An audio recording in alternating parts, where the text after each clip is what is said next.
الحمد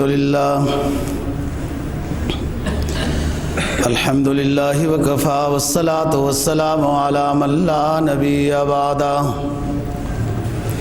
وعلى آلہ واصحابہ الذین اوفوا عہدہ الذین هم خلاصۃ العرب الاربع وخیر الخلائق بعد الانبیاء اما بعد فاعوذ باللہ من الشیطان الرجیم بسم اللہ الرحمن الرحیم یا ایہا الذین آمنوا لا تقدموا بین یدی اللہ ورسولہ واتقوا اللہ ان اللہ سمیع بصیر قال النبی صلی اللہ علیہ وسلم انا سید ولد آدم یوم القیامہ وأول من ينشق القبر وأول شافع وأول مشفع صدق الله العظيم وصدق رسوله النبي الأمي الكريم ونحن على ذلك لمن الشاهدين والشاكرين والحمد للہ رب العالمین۔ 26واں پارہ سورہ حجرات کی ایک آیت کریمہ اور جناب نبی پاک صلی اللہ علیہ وسلم کا ایک فرمان تلاوت کیا ہے، جس کا مفہوم یہ ہے، اللہ تعالیٰ فرماتے ہیں اے ایمان والو، اللہ اور اللہ کے رسول کے حکم کے آگے کوئی بات نہ کرو، واتقوا اللہ، اور ڈرتے رہو اللہ سے، بلا شبہ اللہ تعالیٰ سننے والا اور جاننے والا ہے۔ نبی پاک صلی اللہ علیہ وسلم کا جو فرمان تلاوت کیا ہے، اس کو امام مسلم نے روایت کیا۔ فرمایا رسول پاک صلی اللہ علیہ وسلم نے کہ میں آدم علیہ السلام کی جو اولاد ہے ان میں سب سے میں بڑا سردار ہوں، اور میدان حشر میں جب نفخہ ثانیہ ہوگا، دوبارہ زندہ کرنے کے لیے سور پھونکی جائے گی، تو سب سے پہلے میں اٹھایا جاؤں گا۔ وَأَوَّلُ شَافِعٍ، میدان حشر میں سب سے پہلے سفارش کرنے والا بھی میں ہوں گا، اور جن کی سفارش قبول کی جائے گی ان میں سے بھی سب سے پہلا میں وہ شخص ہوں گا کہ میری سفارش پہلے قبول کی جائے گی۔ جناب نبی پاک صلی اللہ علیہ وسلم کے مقام اور عظمت کا ذکر ہے۔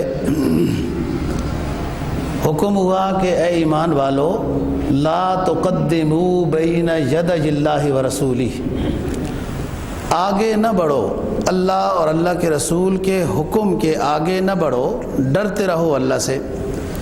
یہ سورہ حجرات کی چند آیات کریمہ قبیلہ بنو تمیم کی اس بے ادبی والے جملے کے بعد نازل ہوئی ہیں۔ جو دن دوپہر کو نبی پاک صلی اللہ علیہ وسلم کو ملنے آئے تھے قبیلہ بنو تمیم کے چند لوگ، آپ آرام فرما رہے تھے تو کہنے لگے اخرج الینا یا محمد صلی اللہ علیہ وسلم، کہ محمد آپ ہمارے پاس باہر آ جائیں، باہر نکل کے آ جائیں، ہمارا کوئی کام ہے۔ اونچی آواز کے ساتھ کہا یہ بات۔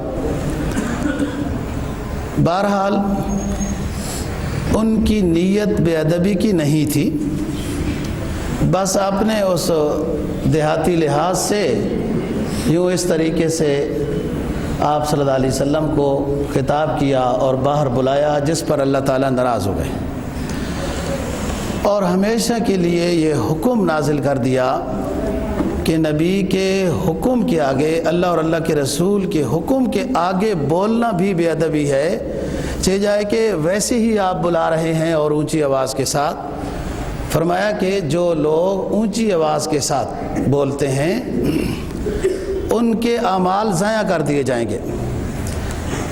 علماء تفسیر نے لکھا ہے کہ نبی کے سامنے بے ادبی کے الفاظ بولنا کہ آپ فلاں ہیں یہ فلاں ہیں، یہ تو بہت بڑا گناہ ہے، یعنی صرف جائز الفاظ بھی اونچے آواز کے ساتھ بول دیے گئے تو اس پر بھی اللہ تعالیٰ ناراض ہو گئے۔ لا ترفعوا اصواتکم فوق صوت النبی ولا تجہروا له بالقول کجہر بعضکم لبعض ان تحبط اعمالکم وانتم لا تشعرون۔ تم اس طرح نہ بلاؤ جیسے تم اپنے ساتھیوں کو ایک دوسرے کو آپس میں بلاتے رہتے ہو، ہم تمہاری نیکیوں کو ضائع کر دیں گے اور تمہیں پتہ بھی نہیں چلے گا۔ علماء تفسیر لکھتے ہیں دوستو کہ نبی کی گستاخی کی نیت بھی نہیں ہے، ان کا ارادہ اچھا ہی تھا، ملنے کے لیے آئے ہیں، لیکن آواز اونچی نکل گئی، یہ بھی بے ادبی ہے۔ اور اللہ تعالیٰ نے اس کے اوپر چند آیات نازل کر دی ہیں اور فرمایا کہ خبردار ایسی بات آئندہ نہیں ہونی چاہیے ورنہ ہم تمہارے اعمال جو نیکیاں قبول ہیں وہ بھی ضائع کر دی جائیں گے۔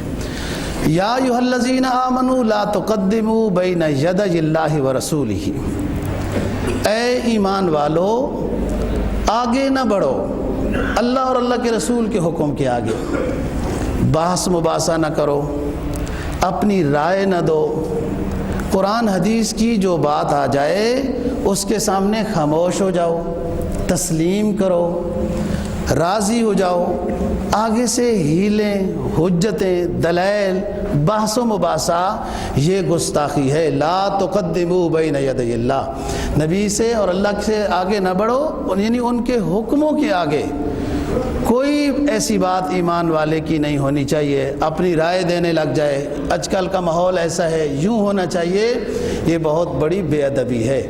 اللہ اور اللہ کے رسول کے حکم کے سامنے کوئی رائے پیش کرنا، حکم کے مخالف اپنی رائے پیش کرنا، دلیل دینا، ماحول اور رسم و رواج کا حوالہ دینا، اس وقت کی صدی اور آج کی صدی ترقی یافتہ کا حوالہ دینا کہ یہ یوں ہونا چاہیے، وہ حکم کے سامنے یوں مخالف بات کرنے سے اعمال ضائع ہو جائیں گے اور خطرہ ہے ایمان کا۔ نبی پاک صلی اللہ علیہ وسلم کے ساتھ ایک غزوے میں کچھ ساتھیوں نے، جو بعد میں تو ان کا اظہار کر دیا گیا کہ یہ منافقین تھے، انہوں نے کوئی اس طرح کی بے ادبی کی بات کی کہ ہماری بات نہیں مانی جا رہی وغیرہ وغیرہ۔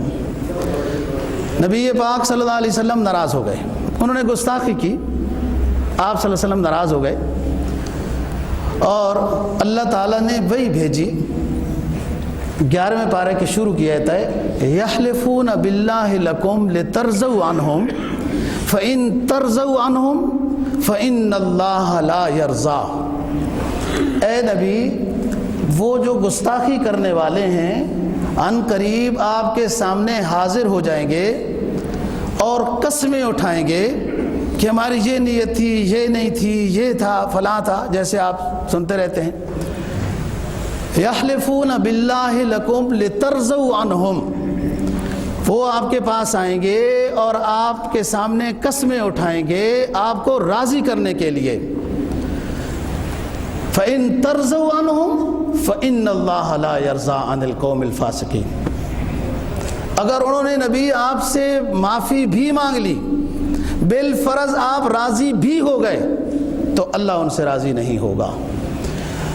علامہ ابن تیمیہ رحمہ اللہ تعالیٰ بہت بڑے بزرگ عالم دین، محقق، محدثین میں سے گزرے ہیں، انہوں نے ایک کتاب لکھی الصارم الصلول علی شاتم الرسول، کہ نبی پاک صلی اللہ علیہ وسلم کی گستاخی کرنے والے کی سزا کیا ہونی چاہیے۔ اس پر انہوں نے یہ دلائل دیے کہ یہ وہ گناہ ہے کہ جس کی معافی نہیں ہے، اور انسان سے جو گناہ بھی ہو جائے اللہ سے معافی مانگے معاف ہو جائے گا، لیکن اگر کسی سے یہ گناہ ہوا گستاخی رسول کا تو معافی نہیں ہے، بس وہ جہنمی ہے، ارتداد کی طرف چلا گیا ہے، کوئی معافی نہیں ہے۔ یہ علامہ صاحب نے یہ بات لکھی۔ یہی وجہ ہوئی دوستو کہ نبی پاک صلی اللہ علیہ وسلم کی گستاخی کرنے والے جو اس وقت کے لحاظ سے بھی جو تھے، آپ نے ان کے خلاف بد دعا کی، جبرائیل علیہ السلام کے سامنے بھی بات کی کہ یہ میری گستاخی کرتے ہیں، اسی طریقے سے صحابہ کرام رضی اللہ تعالیٰ عنہ کے سامنے بات کی کہ یہ لوگ ہیں جو میری گستاخی کرتے ہیں۔ بات نہ ماننا یہ اور بات ہے، یہ بھی گستاخی ہے، لیکن ایک ہے کہ الفاظ کے لحاظ سے عزت کے اوپر حملہ کرنا، یہ گستاخی ہے جو معافی نہیں۔ لا تقدموا بین یدی اللہ ورسولہ، اے ایمان والو، اللہ اور اللہ کے رسول کے کہا کے سامنے، فرمان کے سامنے کوئی بات نہ کہو، یہ گستاخی ہو جائے گی، بے ادبی ہو جائے گی۔ دوستو، وہ جو گستاخی ہے نبی کے بارے میں بے ادبی کے الفاظ کہنا، وہ تو بہت بڑی گستاخی ہے، دائرہ اسلام سے انسان خارج ہو جاتا ہے۔ لیکن میں جو اپنے ماحول کے لحاظ سے بات سمجھانا چاہتا ہوں وہ یہ کہ ہم قرآن حدیث کے مقابلے میں کہیں بحث تو نہیں کرتے، کہیں رائے تو نہیں دیتے، کہیں کوئی اس میں کوئی دلائل اور ہیلے تو نہیں ہم کرتے رہتے۔ خطرہ یہ ہے کہ ہم بھی اس عید کی وعید کی زد میں آ جائیں گے۔ اللہ نے صاف اعلان کیا، امر کا صیغہ ہے، خبردار اللہ اور اللہ کے رسول کے سامنے بات نہ کرو۔ حضرت عمر رضی اللہ، عبداللہ بن عمر رضی اللہ تعالیٰ عنہ اپنے ساتھی کو ایک بات سمجھا رہے ہیں کہ ایسا نہ کرو، اس نے پھر کر دی وہی بات جو سمجھائی۔ انہوں نے کہا، عبداللہ نے، میں آپ کو نبی کی حدیث بتا رہا ہوں اور آپ پھر وہی بات کر رہے ہو۔ پوری زندگی اس سے نہیں بلایا کہ آپ نے میرے نبی کی بے ادبی کی، میرے نبی کے فرمان آپ کے سامنے تلاوت ہوا اور آپ نے پھر وہی حرکت کی۔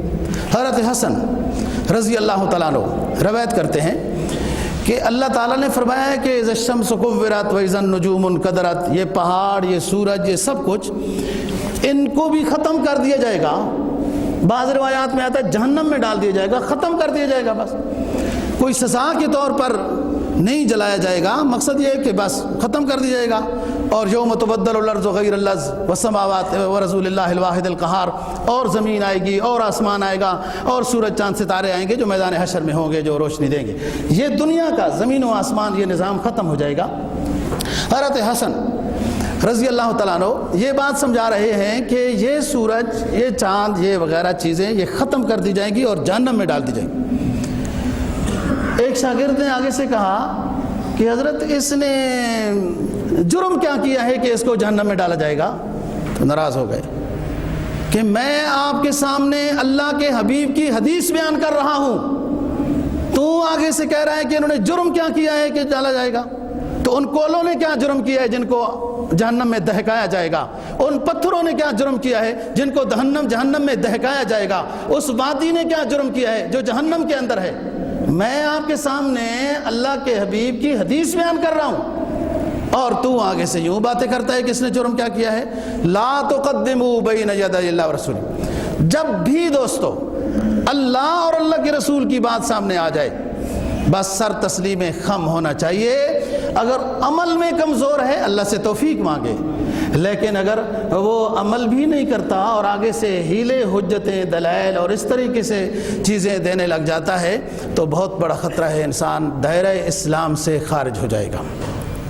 ثابت بن قیس رضی اللہ تعالیٰ عنہ مدینہ کے صحابی ہیں، اتفاق سے آواز اونچی تھی، جیسے بعض لوگوں کی آواز اونچی ہوتی ہے۔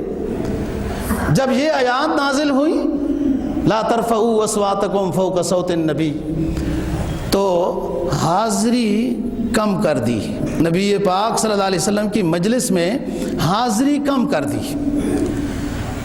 آپ کی تو سارے ساتھیوں پر نظر ہوتی تھی، آپ نے بلوا بھیجا کہ ثابت بن قیس کو بلاؤ، کیا بات ہے حاضری کیوں نہیں دے رہا؟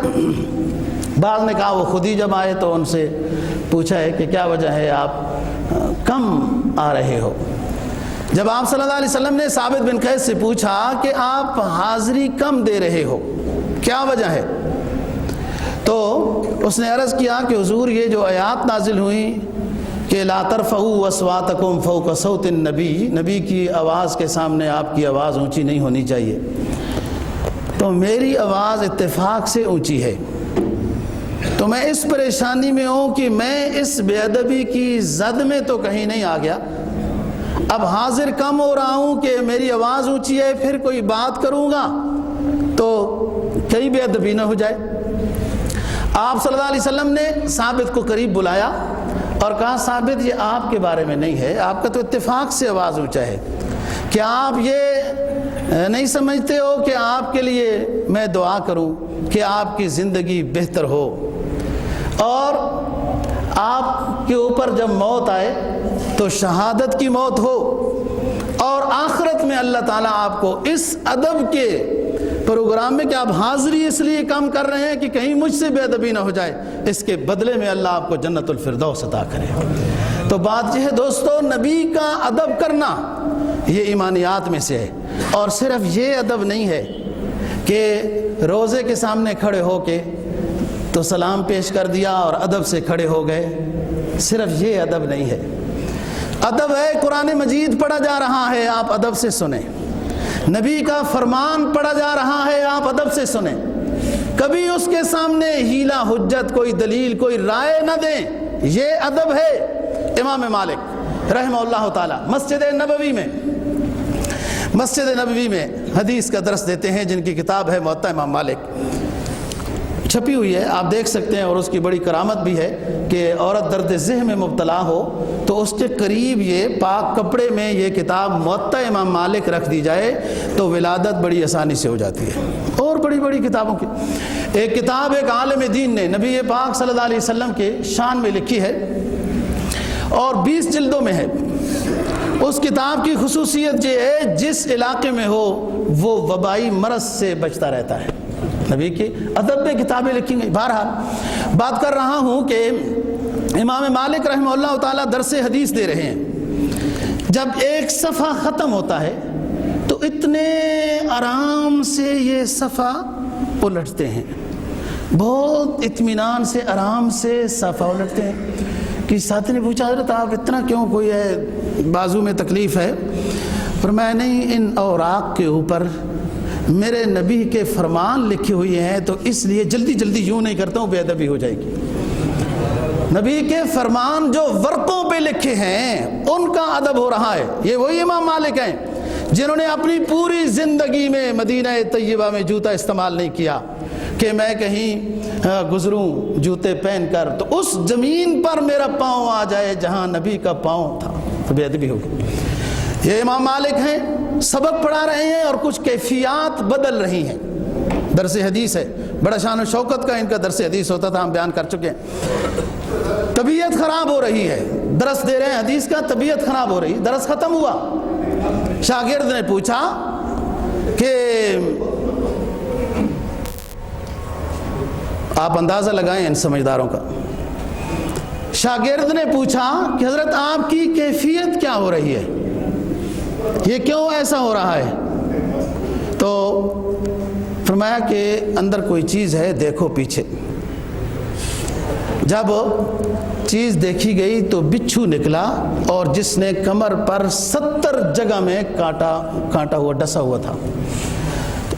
کہا میں سمجھ تو گیا تھا کہ کوئی چیز کاٹ رہی ہے، لیکن میں اٹھا اس لیے نہیں ہوں کہ نبی کے فرمان کی بے ادبی ہو جائے گی۔ بات یہ ہے جو لوگ مسجد میں آتے ہیں یہ اپنے دفتر سے جب اٹھتے ہیں تو خیال کر کے آیا کریں کہ مسجد کے اندر جب داخل ہو جائیں گے تو پھر بھاں بھاں نہیں کرنی، ادب کے ساتھ بیٹھنا ہے، گفتگو نہیں کرنی ہے۔ ساری گفتگویں اپنے دفتر میں، اپنی گلیوں میں، بازاروں میں چھوڑ کے آیا کرو۔ جب اللہم افتح لی ابواب رحمت پڑھ کے مسجد میں داخل ہو گئے تو چپ ہو جایا کرو۔ یہ بچوں کو بات سمجھائی جاتی ہے، بوڑھوں کو، 40 سال کے بوڑھوں کو نہیں سمجھائی جاتی۔ نبی پاک صلی اللہ علیہ وسلم کی ادب کی بات کر رہا ہوں دوستو، کہ آپ کے فرمانوں کے مقابلے میں ذرہ برابر بھی کوئی بے ادبی کا لفظ نہیں ہونا چاہیے، ورنہ وہ گستاخی میں آ جائیں گے۔ آپ کو میں ہمیشہ ایک مثال دیتا رہتا ہوں کہ شریعت نام ہے ماننے کا، خواہ اس کی حکمت سمجھ میں آئے یا نہ آئے، بس اس کو ماننا ہے۔ اسی وجہ سے تو هو سماکم المسلمین، تمہارا نام رکھا گیا ہے مسلمان۔ حضرت ابراہیم علیہ السلام نے دعا کی کہ اللہ میری اولاد میں سے پیغمبر بھیج، تو ساتھ نام بھی رکھ دیا کہ اس جماعت کا نام ہے مسلمین، اور وَسَمَّاكُمُ الْمُسْلِمِينَ مِن قَبْلُ وَفِي هَذَا لِيَكُونَ الرَّسُولُ شَهِيدًا عَلَيْكُمْ وَتَكُونُوا شُهَدَاءَ عَلَى النَّاسِ۔ تمہارا نام مسلمان کا کیا مطلب ہوتا ہے؟ فرما بردار ہونا۔ مسلمان کا مطلب ہوتا ہے بات کو ماننا، عاجز ہونا، یہ اسلام فرما برداری کا نام ہے۔ مسلمان بات ماننے والا، فرما بردار۔ میں ہمیشہ ایک بات سمجھاتا رہتا ہوں دوستو کہ شریعت نام ہے بات ماننے کا، حکمت سمجھ میں آئے یا نہ آئے۔ اب دیکھو، وضو ٹوٹ گیا ایک شخص کا، ہوا خارج ہو گئی، شریعت کہتی ہے کہ دونوں ہاتھ کونیوں سمیت دھونا ہے، منہ پورا دھونا ہے، سر کا مسح کرنا ہے، پاؤں پورے دھونے ہیں۔ اور اگر صرف ہوا خارج ہوئی اور یہ استنجا کرتا ہے تو بدعت کرتا ہے، استنجا نہیں اس کے ذمہ۔ اب یہاں بات دیکھیں کہ عقل کیا کہتی ہے۔ جہاں سے ہوا خارج ہوئی، اگر کوئی اور چیز خطرہ ہے خارج ہوئی ہے تو استنجا کرنا چاہیے۔ صرف ہوا کی وجہ سے اس کی ذمہ استنجا نہ واجب ہے، نہ فرض ہے، نہ مستحب ہے، نہ سنت۔ باوجود مسئلہ جاننے کے ہوا خارج ہونے کے بعد استنجا کرتا ہے تو یہ شخص گناہ کرتا ہے، بدعت کرتا ہے۔ ہوا خارج کہاں سے ہوئی اور دھونا کس چیز کو ہے؟ منہ کو۔ منہ تو صاف ستھرا ہے، منہ تو صاف ستھرا ہے، صبح بڑے اچھے طریقے سے یہ میک اپ کر کے آتا ہے، تو پھر اس کا منہ کیسے خراب ہو جاتا ہے؟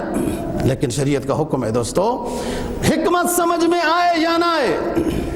پرانی بات ہے، ایک زمانے میں اسی طرح کے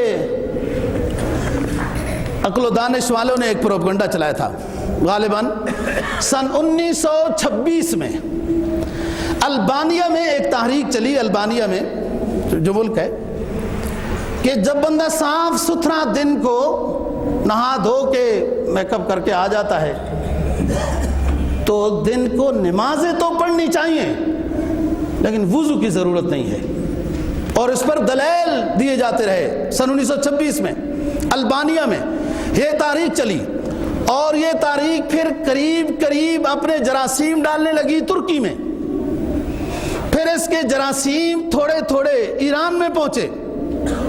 علامہ اقبال رحمہ اللہ تعالی جو مشہور شاعر مشرق ہیں، یہ اس وقت ایک دورے پہ تھے تو انہوں نے خط لکھا مولانا سید سلیمان ندوی رحمہ اللہ تعالی کو، ہندوستان کے یہ عالم ہیں، جمعیت العلماء کے اس وقت یہ صدر تھے۔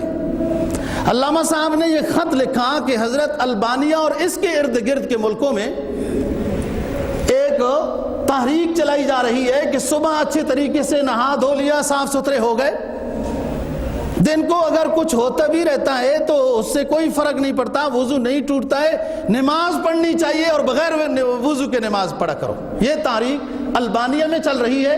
علامہ صاحب نے خط سید سلیمان ندوی رحمہ اللہ تعالیٰ کو لکھا کہ آپ صدر ہیں اور آپ اس کے اوپر تحریک چلائیں، اور ساتھ مشورہ بھی دیا کہ آپ اپنے ساتھ علماء کو ملائیں اور خصوصاً جو آپ کے مدرسے کے طالب علم ہیں ان کو تیار کریں۔ اور آج اگر پتہ ہوتا کہ یہ اقبال صاحب مولویوں کو یوں درس دیتا ہے کہ جو اپنے طالب علم ہیں ساتھ ان کو بھی ساتھ شریک کر لو اور اس جو لادینی تحریک ہے اس کو روکو، تو اس کو بھی پتہ نہیں آج جیل میں جانا پڑتا۔ کوشش تو کرتے ہیں کہ اس کے افکار نہ سکھائے جائیں نہ پڑھائے جائیں۔ تو بات یہ اس وقت یہ تحریک چلی اور علماء ہند سید سلیمان ندوی اور ان کے شاگرد علماء ساتھیوں نے اس تحریک کو روکا کہ اسلام نام حکمت کی پیروی نہیں ہے، کوئی مصلحت سمجھ میں آتی ہے یا نہیں، اس کا نام نہیں ہے اسلام۔ اسلام نام ہے قرآن و حدیث کا، جو حکم آ گیا سر تسلیم خم ہے، ہمیں سمجھ میں آتے ہی نہیں، اور پھر اس کے بعد یہ تاریخ دبی۔ تو بات کر رہا ہوں یا ایھا الذین آمنوا لا تقدموا بین یدی اللہ ورسولہ، کہ اللہ اور اللہ کے رسول کے حکم کے سامنے کوئی بات نہ کہو، اسی حکم میں خیر ہے، اسی کو ماننا ہے۔ یہ ایمان والے کی علامت ہونی چاہیے، ایمان کا تقاضا ہونا چاہیے کہ جب اللہ اور اللہ کے رسول کی بات آ گئی تو بس اس کو ماننا ہے۔ یہ کوئی ایمان نہیں ہے یہ کوئی مسلمان کی کوالٹی نہیں ہے کہ قرآن و حدیث کی جو بات سمجھ میں آ گئی اس کو تو تسلیم کر لیتے ہیں، جو دل کو لگتی ہے اس کو تسلیم کر لیتے ہیں، اور جو نہیں پسند تو پھر اس میں اپنی منمانی کرتے ہیں۔ یہ اسلام کی، مسلمان کی یہ تعریف نہیں ہے۔ ہر حکم میں اس نے قرآن حدیث کو ترجیح دینی ہے۔ دوستو، یا ایھا الذین، شاہ عبد القادر رحمہ اللہ تعالی، شاہ ولی اللہ خاندان کے جو بزرگ ہیں، عجیب بات لکھی ہے، کہتے ہیں کہ کوئی شخص اپنے آپ کو مارنے کے لیے، خودکشی کے لیے آگ جلا کر اپنے آپ کو آگ میں ڈالتا ہے خودکشی کرنے کے لیے، تو اس نے گناہ کبیرہ کیا۔ خودکشی کرنا گناہ ہے اور ناجائز کام کیا، لیکن اگر اللہ کا پیغمبر کہہ دے کہ آگ میں کود جاؤ تو پھر کود جانا فرض ہوتا ہے۔ نبی کی بات کے سامنے کوئی بات نہیں کرنی، بھلے اس کی کوئی حکمت سمجھ میں آئے یا نہ آئے۔ یا ایھا الذین آمنوا لا تقدموا بین یدی اللہ ورسولہ۔ اور گستاخی میں بتا رہا ہوں، یہ بہت بڑا جرم ہے جو ناقابل معافی ہے۔ دوستو، ناقابل معافی ہے جرم۔ نبی پاک صلی اللہ علیہ وسلم نے اپنے دور میں ایسے لوگوں کا تعاقب کیا، بات سمجھ میں نہیں آتی پوچھی جا سکتی ہے، اور اگر عمل کی ہمت توفیق نہیں ہے تو گناہگار ہے، اللہ سے معذرت اور معافی چاہے، لیکن اپنے الو کو سیدھا کرنے کے لیے، اپنے شیطان کو خوش کرنے کے لیے، اپنی خواہش دوسروں پر مسلط کرنے کے لیے اللہ اور اللہ کے رسول کے فرمانوں کی تعویل کرتا رہے، رائے دیتا رہے، اپنی طرف سے تفسیر کرتا رہے، یہ بہت بڑا گناہ کبیر ہے۔ ایک خاتون قبیلہ ختمی کی، مدینہ کی خاتون ہے، قبیلہ ختمی کی ایک خاتون جس کا اسما عین صاد الف میم الف یہ نام ہے، نبی پاک صلی اللہ علیہ وسلم کی گستاخی کرتی تھی۔ نبی پاک صلی اللہ علیہ وسلم نے اپنے صحابہ کے سامنے یہ بات رکھی کہ اس سے جان چھڑاؤ۔ جو سمجھنے والے تھے سمجھ گئے کہ اس سے جان چھڑاؤ۔ ایک نابین صحابی ہے، نام عمیر ہے، عمیر۔ لوگ رمضان میں غزوہ بدر میں چلے گئے نبی پاک صلی اللہ علیہ وسلم کے ساتھ، تو نبی نے پر جہاد فرض نہیں ہوتا، چلا جائے تو اچھی بات ہے، نہ جائے تو گناہگار نہیں ہے۔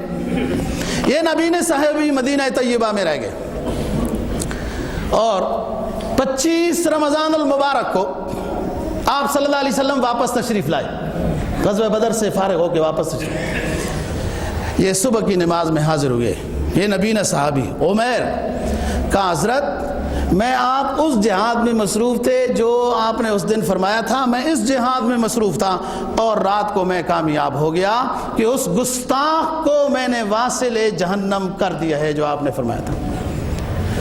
آپ نے قریب بلایا، عمیر اب تک تو تم نابینے تھے، مجھے دیکھا بھی نہیں، اور میرے گستاخ کو آپ نے یہ سزا دی ہے۔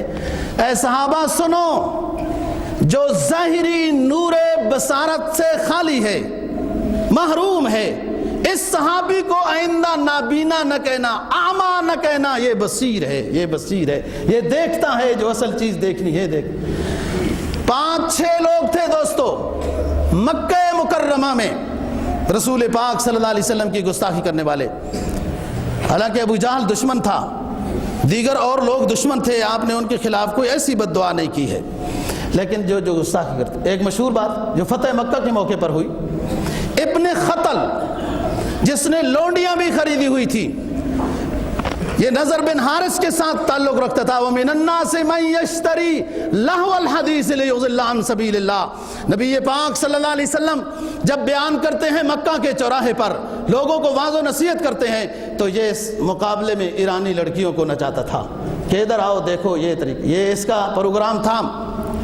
مسلمانوں، یہ بات سوچنے کی ہے، قریب مسجد ہوتی ہے، اذانوں کی صدائیں گونج رہی ہوتی ہیں، اور تم ڈھول بجا کر اپنے تیل کے کنویں کے اضافے کے وہ شکرانے ادا کرتے ہو، تمہاری ڈھول کی گونجیں مسجد میں آتی ہیں، تم مسلمان ہو، کون سمجھائے تمہیں؟ وَمِنَ النَّاسِ مَن يَشْتَرِي لَهْوَ الْحَدِيثِ لِيُضِلَّ عَن سَبِيلِ اللَّهِ۔ اللہ کا آخری حبیب مکہ کے چوراہے پر توحید و رسالت کا درس دے رہا ہے اور اس کے مقابلے میں مشرک لونڈیوں کو نچا رہا ہے کہ لوگ نبی کی بات سننے نہ جائیں، میرے ناچ گانے کو، ڈھول کو سننے کے لیے آئیں۔ اور مسلمانوں، اپنے دل و دماغ کو کھول کر سنو اور اپنے ضمیر سے پوچھو، تمہارا ایمان تمہیں دستک نہیں دیتا کہ قریب مسجد کے میناروں سے اذان اللہ اکبر کی صدائیں گونج رہی ہیں، تمہیں وہ صدائیں بھی کچھ نہیں کہتی اور اپنے ڈھول ڈھمکوں میں مصروف رہتے ہو۔ یہ افسوس کی بات ہے دوستو، ہرگز ایسا نہیں ہونا چاہیے۔ اور وہ مسلم جو سویا ہوا ہے، نمازی ہے سویا ہوا ہے، حاجی ہے سویا ہوا ہے، اور ہر طرح کی تبلیغ میں ہے، چلوں میں ہے، سویا ہوا ہے کہ اس کے سامنے اتنا بڑا منکر ہوتا ہے اور اس حاجی نمازی کو یہ جرت نہیں ہوتی کہ اس منکر کو روک لے کہ خدا کا خوف کرو، سامنے مسجد کے میناروں سے اذانوں کی آوازیں گونج رہی ہیں۔ یار کسی کی ذمہ داری ہوتی ہے۔ یہ ابن خطل نبی پاک صلی اللہ علیہ وسلم کا گستاخ تھا اور اس نے لونڈیاں رکھی ہوئی تھی، گانوں میں، استعارے میں، تنزیہ کلام میں گستاخی کرتا تھا۔ فتح مکہ ہوا پھر چھپتا تھا۔ نبی پاک صلی اللہ علیہ وسلم نے اعلان کیا، فرمایا لا تثریب علیکم اليوم، آ جاؤ، او نبی کے سامنے تلواریں سونتنے والے آ جاؤ، نبی کو خنجر مارنے والے سامنے آ جاؤ، آج معافی کا اعلان ہو رہا ہے۔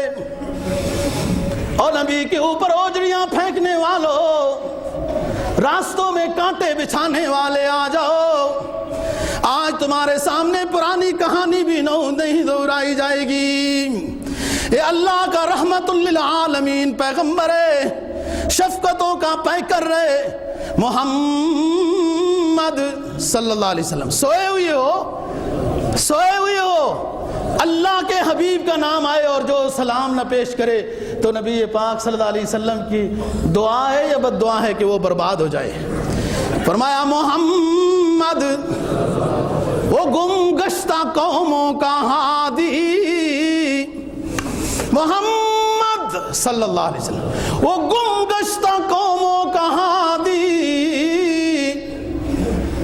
شریعت ہے جس کی بہت سیدھی سادی، نہ دنیا پرستی نہ رہبانیت ہے، شریعت بدامہ کی روحانیت ہے۔ یہ ایسی شریعت ہے، بازار میں جاؤ دعا پڑھ کے جاؤ، جتنا بازار میں وقت خرچ ہوگا ثواب بن جائے گا۔ اپنے روزینہ کمانے کے لیے آؤ، دعا پڑھ کے گھروں سے نکلو، اپنے بیوی بچوں کے لیے رزق حلال کمانے کے لیے آئے ہو، دعا پڑھ کے نکلو، دعا پڑھ کے جاؤ، سارے دن یہ روزینہ کمانا عبادت بن جائے گا۔ وہ پیغمبر عدل و خود اعتمادی، وہ پیغمبر عدل و خود اعتمادی، وہ انصاف والا پیغمبر ہے۔ جب اس نے اپنے قیمتی بول بولے دوستو تو سب سے پہلے تو تصدیق کرنے والا ایک آیا، ابو بکر، پھر گھر والی آئی خدیجہ رضی اللہ عنہ، پھر غلام آیا، پھر بلال آیا اور دشمن مارنے لگے۔ جب مدینہ میں آئے تو دوستو سینکڑوں تھے، بدر میں گئے تو 313 تھے، احد میں آئے تو 1000 تھے، تبوک میں آئے 3000 تھے۔ جب دنیا چھوڑ رہا ہے اللہ کا آخری حبیب تو 1,25,000 تھے۔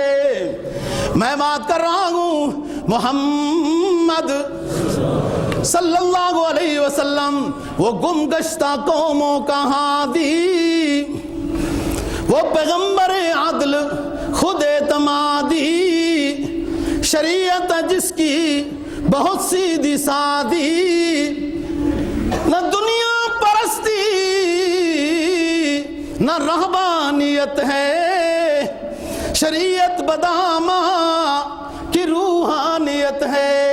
محبت کے یوں جس نے دریا بہائے دل ان کا بھی جیتا جو سر لینے آئے، وہ بدر میں مقابلے میں آنے والے، احد میں مقابلے میں آنے والے، احزاب میں قیادت کرنے والے آج فتح مکہ میں سامنے آئے ہوئے ہیں۔ ابو سفیان بدر میں مقابلے میں، احد میں مقابلے میں، احزاب میں قیادت کر رہا ہے مقابلے میں، لیکن آج معافی کے لیے اپنے ہاتھ بڑھا رہا ہے اور اللہ کا حبیب اعلان کر رہا ہے لا تثریب علیکم اليوم، میں پرانی کہانی دہراؤں گا بھی نہیں، سب معافی کا اعلان کر رہا ہوں۔ اور فرمایا من دخل دار ابی سفیان کان آمنا، میں نے ابو سفیان کو، امیر معاویہ رضی اللہ تعالیٰ عنہ کے والد کو معاف کر دیا ہے۔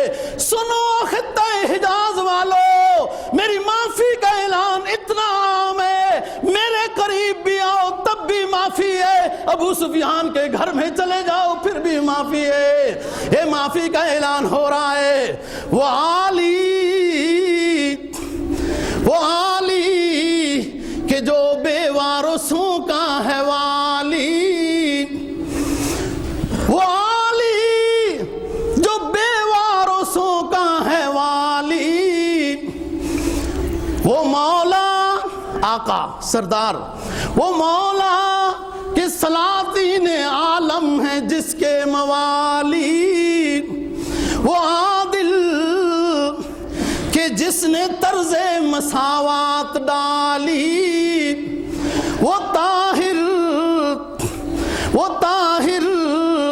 کہ جس نے کر دیے دل قدورت سے خالی، وہ امی کہ مسجد میں قرآن بکف ہے، پڑھا لکھا نہیں، جبرائیل آئے ہیں کہتے ہیں پڑھے، آپ کہتے ہیں ماں نہ بقاری، میں پڑھا لکھا نہیں ہوں۔ جو امی ہے اللہ نے اس کو کسی انسان کا شاگرد نہیں ہونے دیا، اپنا شاگرد بنایا۔ وہ امی جو مسجد میں قرآن بکف ہے، وہ دریا جو ساحل پہ طوفان بقف ہے۔ تو بات کر رہا ہوں مکہ، فتح مکہ کے دن اعلان ہو گیا، سب کو معاف کر دیے گئے، لیکن فرمایا کہ سنو، جس نے میری گستاخی کی ہے اس کی معافی کی مجھے اجازت نہیں ہے۔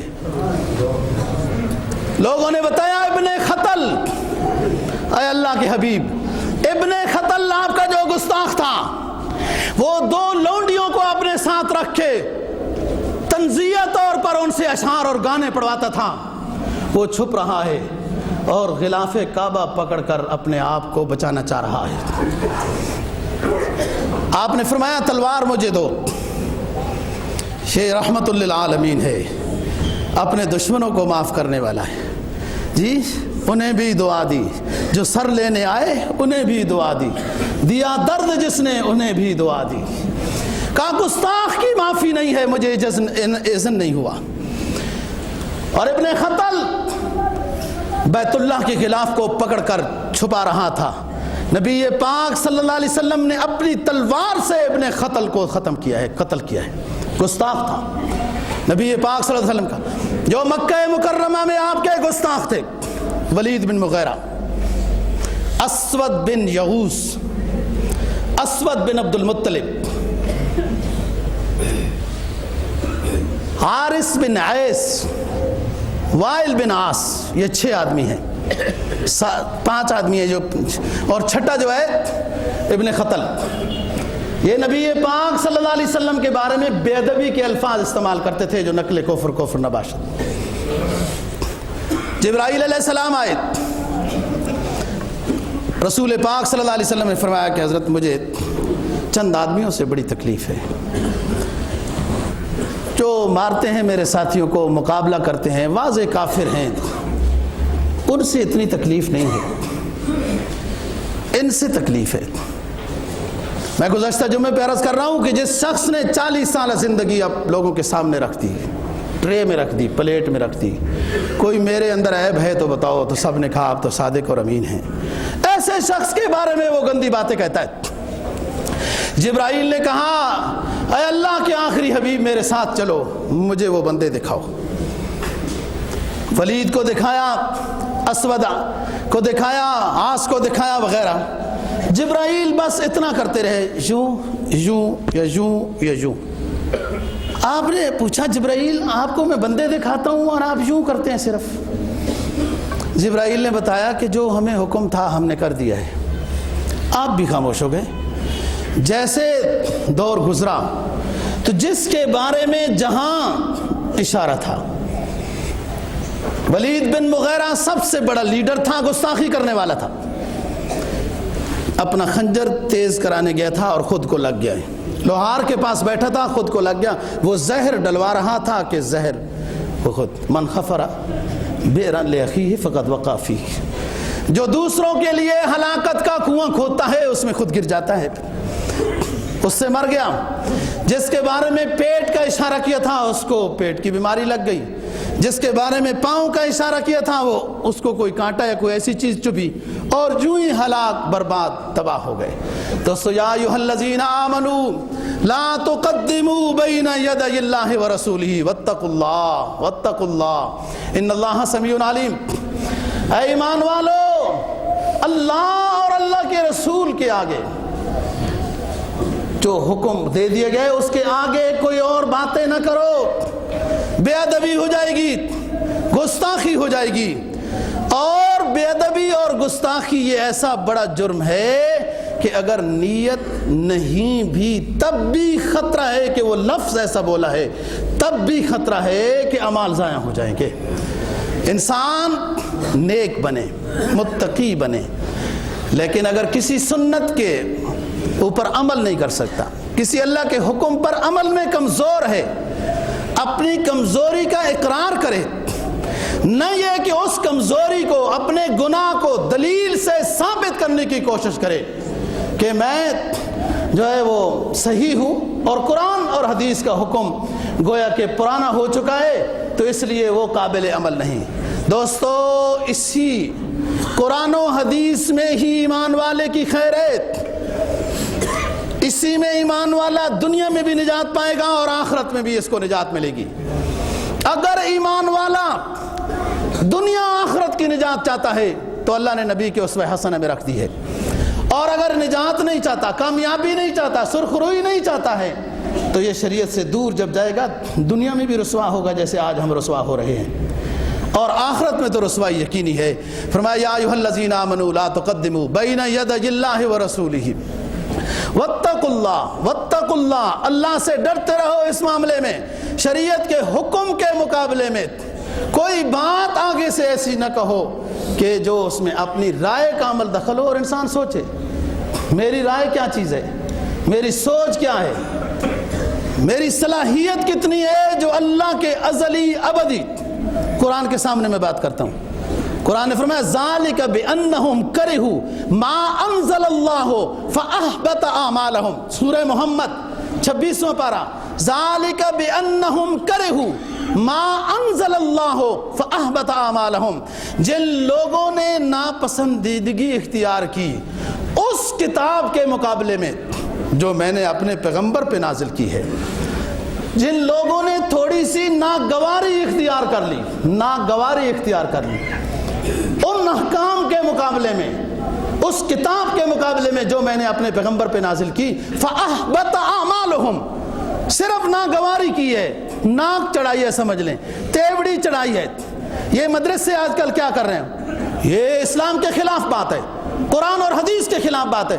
مدرسے کیا کر رہے ہیں، صبح سے آ کر شام تک آ کے دیکھو نا، یہ اللہ اور اللہ کے رسول کا کلام پڑھ رہے ہیں۔ مدرسے قرآن مجید کی تلاوت بچوں کو سکھا رہے ہیں جو تم بابوں کو بھی نہیں آتی۔ قل هو اللہ احد کی کہانی تمہیں یاد ہے، تم بابوں کو بھی نہیں آتی۔ یہ اس قرآن کی تعلیم دیتے ہیں جو اللہ نے جبرائیل کے ذریعے اپنے آخری حبیب صلی اللہ علیہ وسلم کے قلب اطہر پہ نازل کی ہے، یہ وہ کام کرتے ہیں۔ نبی کی گستاخی، نبی کے فرمان کی گستاخی نبی کی گستاخی ہے، نبی پر نازل ہونے والی کتاب کی گستاخی وہ نبی کی گستاخی ہے جس سے انسان دائرہ اسلام سے خارج ہو جاتا ہے۔ اللہ دین کی سمجھ اور عمل کی توفیق نصیب فرمائے۔